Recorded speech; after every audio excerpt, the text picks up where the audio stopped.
Hello everyone, this is Farwa Batul and welcome to the course of O-Levels Computer Science. So as you know that we have started the topic of data transmission, right? So before going into the detail of that topic, you guys must be aware of the term data transmission, right?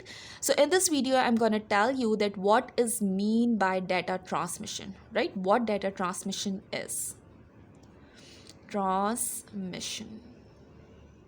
Okay, so what is it about? Data transmission is basically the transmission or the transfer of data, right? It's the transmission or the transfer of data in form of bits between two devices, two or more devices, you can say. It depends on the system you're using. So it's the transmission of data that is going to be transmitted in form of bits. The data is going to be in form of bits. You are transmitting it in form of bits, right? Between the devices. The devices can be two or more, right? So let's take an example.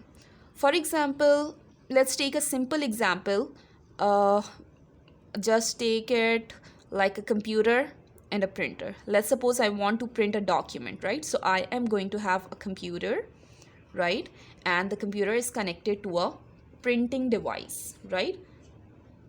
It's a printer. So what basically happens at the back end? I am going to give the instruction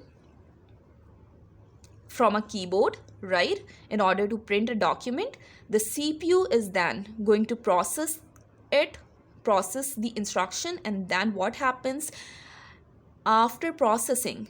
The computer is going to transmit the data. The data is being transmitted from a wire that is being connected between computer and printer, right? So this is the medium.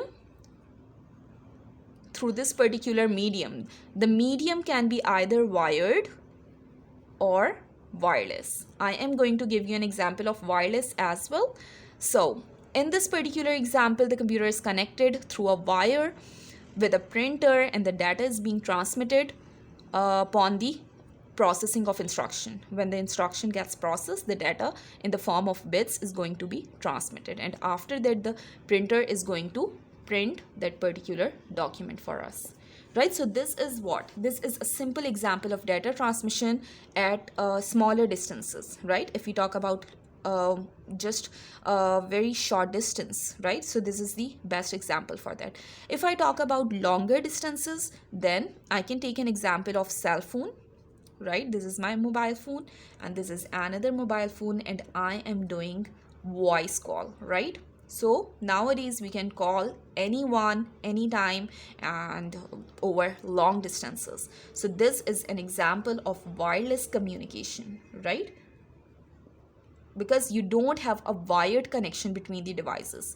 It's wireless. It does not need a physical connection. It can be through infrared or through satellite, or it can be any medium, right? So these are basically the wireless communications that does not need any physical connection. So this is the data transmission between two devices without any physical connection, right? So over long distances basically, right? So this is the shorter distance example, this is a longer distance example. Now there are some of the things you need to consider over here for the successful we can say successful transmission, right? So if you want the data to be transmitted successfully, there are some of the things that needs to be predetermined between the two devices, right? So let's see that.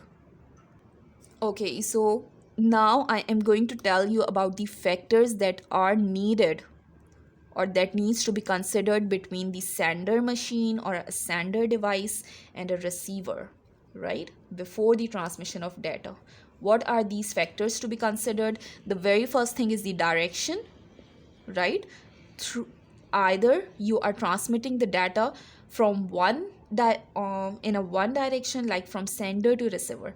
If my data is transmitting from sender to receiver only, then it means I am transmitting it in one direction, right? It's a unidirectional data. And if I am transmitting in two ways, like from sender to receiver and from receiver to sender, so it's a bidirectional, right? So it depends what direction you are going to follow. It needs to be predetermined between sender and receiver. Okay, the second thing is the method of transmission. Yes, it is important. Method of transmission basically tells you that how many bits you are going to transmit at a single time, right? At one time, how many bits needs to be transferred? Bits to be transferred. This needs to be predetermined between the sender and the receiver. Let's suppose 8 bits or 1 byte needs to be transferred at one time, right? So it depends on the speed. Okay, so the third thing that is important is, if I talk about the third thing, then it is the synchronization, the method of synchronization,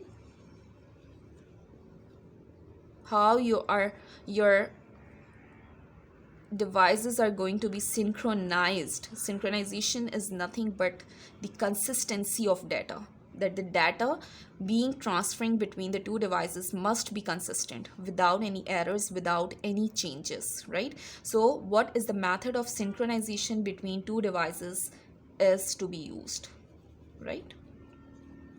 So this is important. These are some of the factors that are important in data transmission, right? So I have covered all the things in this particular topic of data transmission. I hope the concept is clear to you, right? So if you have any queries, any problems, you can comment below, because this is the basic for this topic, right? So this particular data transmission needs to be clear to you, right? So if you have any queries, you can comment below. I'm definitely going to answer that, right?